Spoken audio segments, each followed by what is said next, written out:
India world की सबसे बड़ी टॉप इकोनॉमी बनने का सपना देखता है, पर क्या यह सिर्फ सपना देखने से साकार हो सकता है? आज भी एक सवाल जिंदा है भारत के अंदर कि जो भारत की एजुकेशन है उसकी जो नींव है, यानी कि गवर्नमेंट स्कूल्स को उतना जस्टिफाई ये गवर्नमेंट कर पा रही है? आज भी अगर फ्यूचर गवर्नमेंट स्कूल से डिसाइड होता है तो गवर्नमेंट स्कूल्स में पढ़ने वाले लाखों बच्चों का फ्यूचर क्या सिर्फ एक टीचर डिसाइड करेगा? क्या सिर्फ एक टीचर्स के होने से क्या बच्चों के फ्यूचर में कुछ बड़ा चेंजमेंट आ जाएगा? जब तक भारत का क्लासरूम नहीं चेंज होता ना, तब तक भारत कभी भी वर्ल्ड की बेस्ट इकोनॉमी नहीं बन सकता। यहां पर हजारों स्कूल आज भी ऐसे हैं जहां पर स्कूल्स तो हैं, बच्चे भी हैं, पर टीचर्स नहीं है। जहां पर बिल्डिंग्स तो हैं, पर पढ़ाई नहीं है। तो आखिर क्या होना चाहिए इस देश में और क्या हो रहा है आज की ground reality about the government schools I will present in this video. Please watch it carefully ताकि आप सच्चाई समझ पाएं कि भारत जो इतने बड़े बड़े सपने देख रहा है क्या वो कभी सच हो पाएंगे। चलिए शुरू करते हैं। मेरा नाम है नीरज, स्वागत आपका नीरजोलॉजी में। इंडिया में एजुकेशन है या फिर सिर्फ अटेंडेंस है? लाखों स्कूल्स ऐसे हैं जहां पर सिर्फ और सिर्फ फॉर्मेलिटीज के तौर पर बच्चों के अटेंडेंस टीचर्स लेते हैं। वहां पर बच्चे ही नहीं है।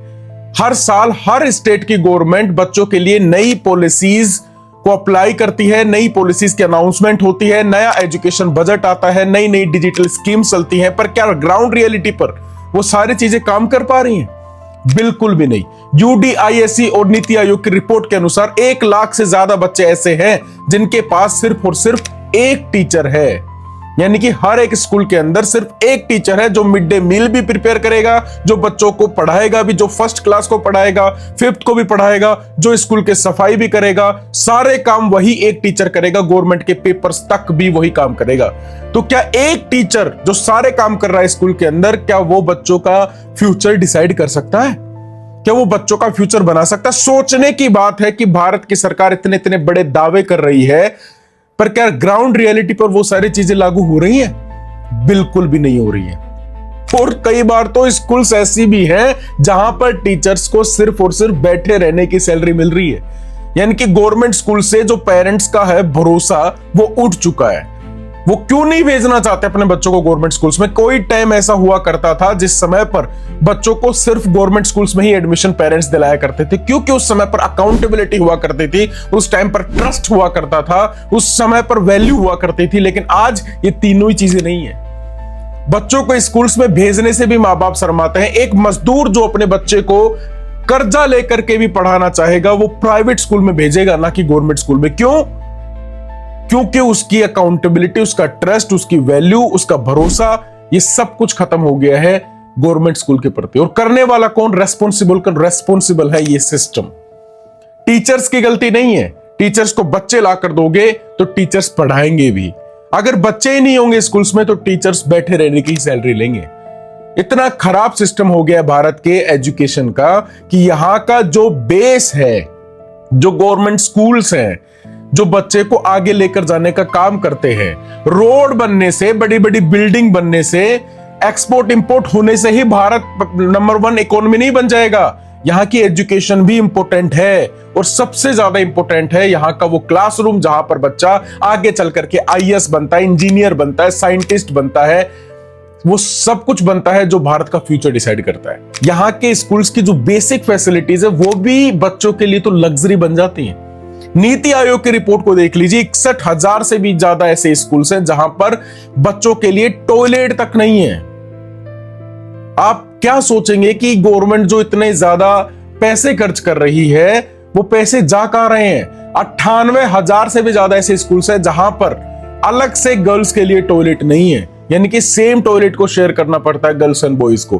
कितने शर्म की भी शर्म की बात है ये कि हम इतने ज्यादा चिल्ला चिल्ला करके कह देते हैं कि भारत वर्ल्ड का नंबर 1 इकोनॉमी बनेगा, भारत का परचम पूरे विदेश में लहराएगा। वहां के स्कूल्स को और यहाँ के स्कूल्स को एक बार जरा आप कंपेयर करके देखो तो आपको ये समझ में आएगा कि हम उनसे 100 साल पीछे हैं मेरे भाई, 100 साल पीछे।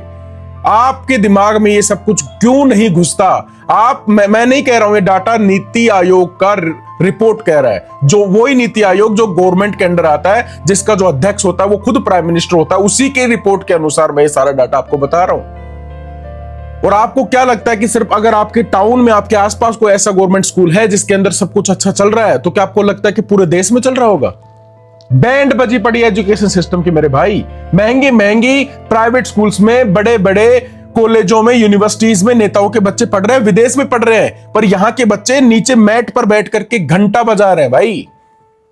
वो एसी के अंदर बैठ करके भाषण देते हैं और कहते हैं कि हम इंडिया को डेवलप करने का काम कर रहे हैं। क्या घंटा कर रहे हैं? जरा एक बार जाकर के गवर्नमेंट स्कूल्स की रियलिटी देखो। और अगर मैं आपको बताऊं तो लगभग 1 लाख से भी ज्यादा स्कूल जो है वो बंद हो गए हैं, government schools all over India में। आप रिपोर्ट जाकर के चेक करना, हो सकेगा तो मैं डिस्क्रिप्शन में उसको डाल दूंगा। तो कहां है एजुकेशन सिस्टम भाई? कहां है ग्रोथ? कहां है डेवलपमेंट?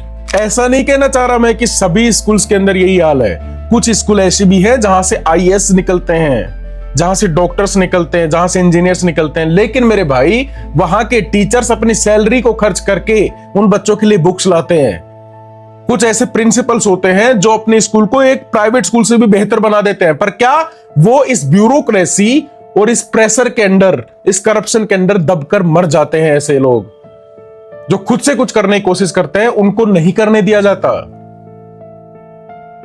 फिर क्या कर सकते हैं हम क्या करें? हम ये कर सकते हैं कि हम गलत के खिलाफ आवाज उठाएं। हमें ये समझ आए कि ये गवर्नमेंट या फिर कोई भी गवर्नमेंट अगर एजुकेशन पर काम नहीं करती तो वो भारत में रहने के लायक नहीं है।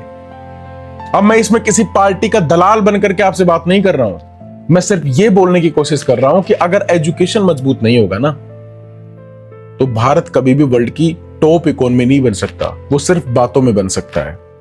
इंडिया सुपर पावर तब तक नहीं बनेगा जब तक यहां के गवर्नमेंट स्कूल्स और उसका क्लासरूम मजबूत नहीं होगा। तब तक इंडिया कभी भी नहीं बन सकता है सुपर पावर इस वर्ल्ड के अंदर। अरे चाइना को जाकर देखो, रशिया को जाकर देखो, जापान को जाकर देखो, कोरिया को जाकर देखो, उनके स्कूल्स में, चाहे वो कोई भी स्कूल हो, गवर्नमेंट हो, प्राइवेट हो, वहां के स्कूल्स में कितने साफ सफाई से वहां के बच्चों को पढ़ाया जाता है, उनके बच्चों को खिलाया जाता है, उनको सारे रिसोर्सेज अवेलेबल करवाए जाते हैं। तो क्या हम उनके टच में भी हैं? आप किसी भी एक गांव में जाकर के उसकी गवर्नमेंट स्कूल का हाल देखना, वहां पर टीचर्स एक आधा आपको बैठा हुआ मिलेगा, इतने जर्जर बिल्डिंग मिलेगी, वहां पर कोई बच्चा नहीं मिलेगा तो लोअर कास्ट वाले बच्चे कुछ मिलेंगे वहां पर, जो सिर्फ टाइम पास करने के लिए वहां बैठे होंगे। क्योंकि उनका क्या दोष, उन टीचर्स का क्या दोष, जब ये सिस्टम ही इतना ज्यादा दीमक लगा हुआ है। मेरे पास तो इसके बारे में कोई शब्द नहीं है। मेरा नाम है धीरज। जय हिंद।